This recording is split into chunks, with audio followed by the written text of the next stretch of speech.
Salam budaya, salam rahayu, salam waras sedulur sekalian. Selamat bertemu kembali dengan saya Kang Jinggo di channel KJ Pro. Kali ini kita akan melanjutkan penuturan cerita kita tentang Kanjeng Raden Tumenggung Jayengrono, Bupati Pedanten. Nah, sebelum Raden Tumenggung Jayengrono menjadi Bupati Pedanten, beliau sudah berada di Ponorogo, di wilayah Kulon Kali. Beliau babat di situ dan bertempat tinggal di situ, serta telah mendirikan sebuah pedukuhan. Tempat tersebut berada di wilayah Keranggan, Kecamatan Sukorejo, Kabupaten Ponorogo.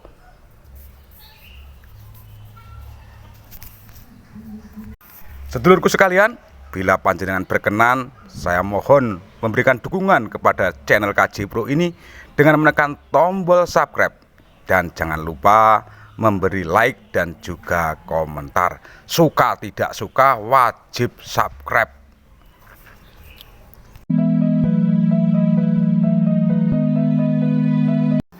Sedulurku sekalian yang berbahagia, pada saat itu harinya Sabtu Wage, tanggalnya 27 Rabi Ngulakir tahun Alif di tahun 1667, atau pada Masehinya jatuh pada 1742 tanggal 30 bulan Juli.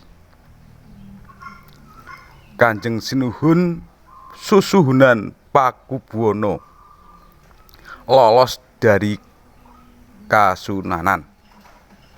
Panjenenganipun menuju wilayah Ponorogo. Sampai dari Badekan, panjenenganipun langsung menuju ke arah timur dan menemukan satu padukuhan. Anehnya di padukuhan tersebut ada salah satu rumah yang rapi, indah, dengan halaman yang cukup luas. Lantas Kanjeng Sinuhun dangu kepada yang punya rumah, "Apa ini rumahnya Ronggo?" Yang punya rumah pun menjawab, "Sanes Sinuhun, menika griyanipun tiang lumrah. Nama saya Jayengrono."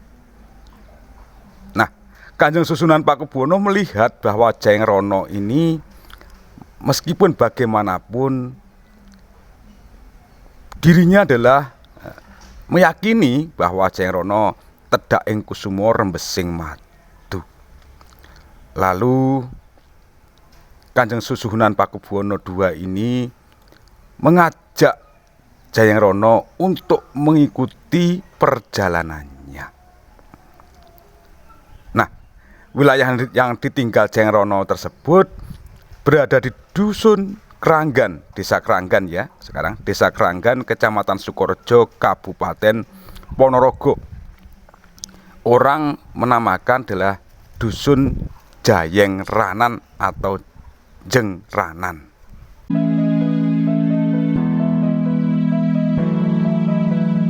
Sedulurku, perjalanan Kanjeng Sunan Pakubuwono II yang diikuti oleh Jayengrono bertapa di sebuah wilayah yang di situ tempat bertapanya Kanjeng Sinuhun yang mangsah samedi maneges marang Gusti ini berwujud batu persegi. Dan batu tersebut dalam buku ini disimpan di Pasarian Taman Arum. Namanya adalah Pertapan. Setelah itu Kanjeng Sinuhun berjalan ke arah timur. Yang menjadi Manggoluyuda atau cucu ing lampah pada saat itu adalah Raden Jayengrono. Nah, dalam perjalanan ini Kanjeng Sinuhun juga kerso bedak ya. Bedak di daerah tersebut, kemudian dukuh di situ diberi nama Bedagan. Terus juga panjenenganipun Kanjeng Sinuwun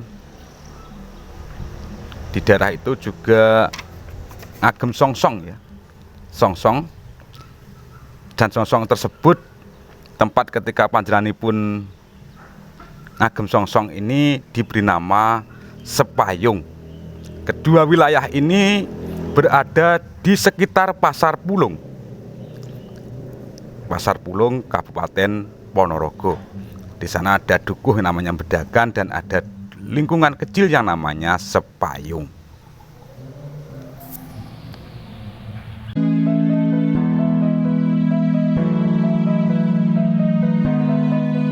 Sedulurku sekalian, di suatu malam ya, karena Kanjeng Sinuhun Pakubuwono II ini adalah terus mangsah samadhi maneges ing Gusti.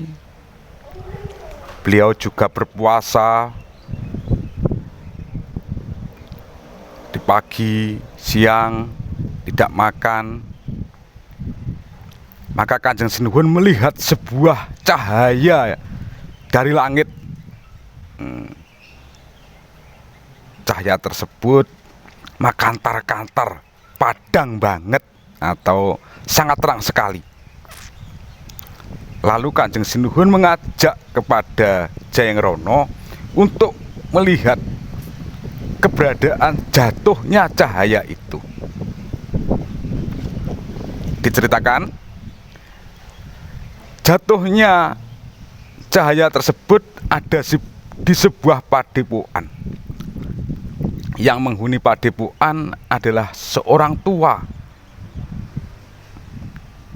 ya, yang juga ditemani istrinya, karena di sini disebut nini-nini, twin kaki-kaki, berarti laki-laki dan perempuan ya.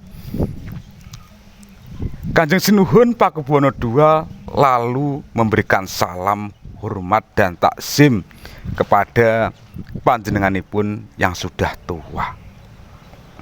Lalu berkenalan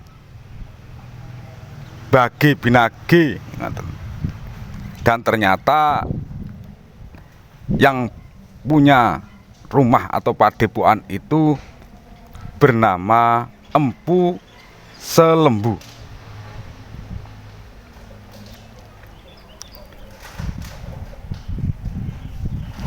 Lalu ditanya oleh Empu Selembu, kenapa malam-malam datang dan apa, mau kemana dan sebagainya.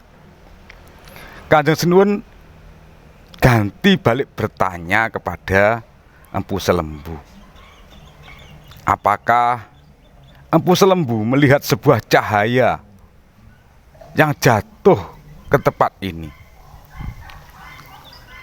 Karena Empu Selembu ini seorang yang winasis, maka beliau pun menjawab, oh, cahaya tersebut namanya adalah pulung.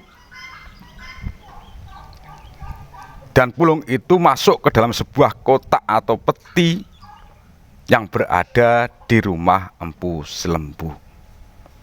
Kanjeng Sinuhun lalu memberikan perintah kepada Jayeng-Rono untuk melihat secara nyata apakah ada cahaya dalam peti yang diberitahukan oleh Empu Selembu.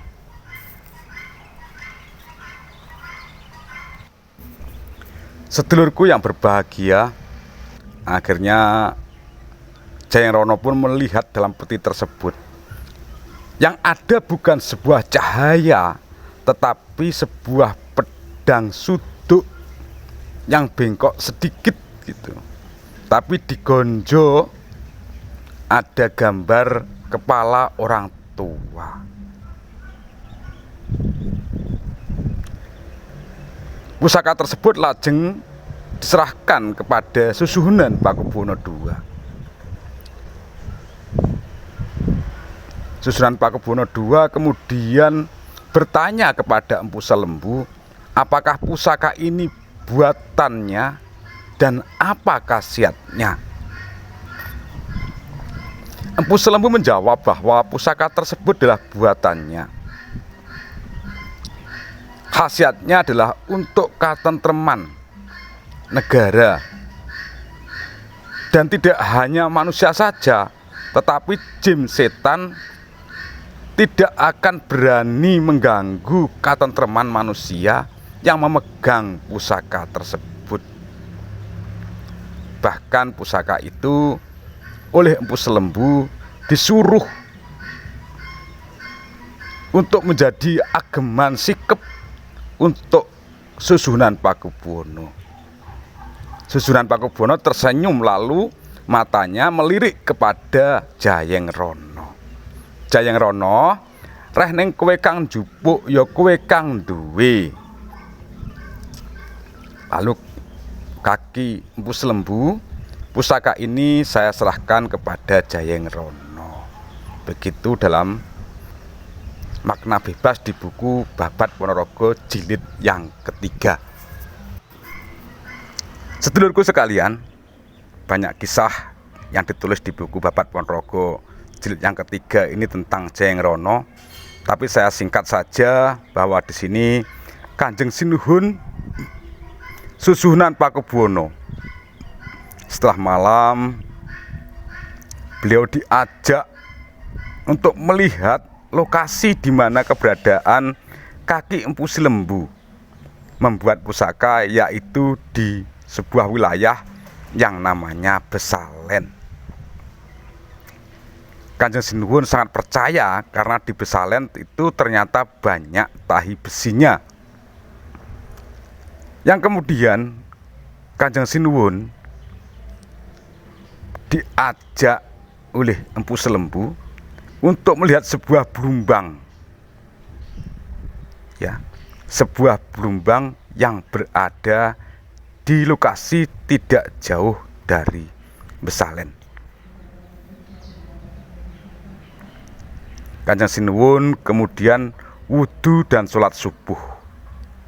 Melihat blumbang yang begitu luas, Kanjeng Sinuhun berujar, blumbang kok ombo kaya mangkene, kaya segoro, kaya segaran. Maka lokasi tersebut kini bernama Segaran.